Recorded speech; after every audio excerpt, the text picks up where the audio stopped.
অবশেষে খুলল গেরো। উপসচিব পদে পদোন্নতি পেলেন এক সময়ের আলোচিত ম্যাজিস্ট্রেট সারোয়ার আলম। পদোন্নতির বিষয়টি সামাজিক যোগাযোগ মাধ্যম ফেসবুকে দেয়া স্ট্যাটাসে সারোয়ার আলম নিজেই নিশ্চিত করেছেন। বিসিএস ২৭তম ব্যাচের প্রশাসন ক্যাডার হিসেবে ২০০৮ সালের নভেম্বরে সরকারি চাকরিতে যোগ দেন সারোয়ার আলম। ২০২৪ সালের ১ জুন সিনিয়র সহকারী সচিব হিসেবে পদোন্নতি পান তিনি। সে অনুযায়ী এ পদে প্রায় ৭ বছর সহ মোট ১২ বছরেরও বেশি সময় ধরে প্রশাসন ক্যাডার হিসেবে কর্মরত থাকলেও সে সময় পদোন্নতি বঞ্চিত হন সারোয়ার আলম।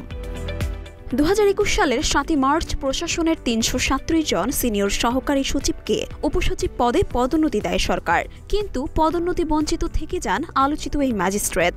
গতকাল সারোয়ার আলম সহ উপসচিব পদে ভূতাপেক্ষ পদোন্নতি পেয়েছেন ১১৭ কর্মকর্তা।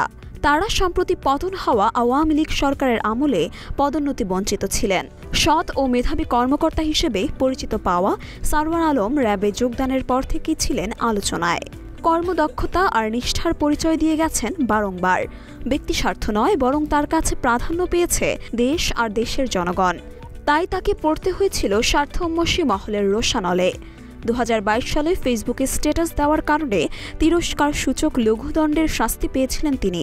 এর আগে ২০২১ সালের ৩০ জুন তার বিরুদ্ধে বিভাগীয় মামলা হয় এবং তার কাছে কৈফিয়ত তলব করা হয়।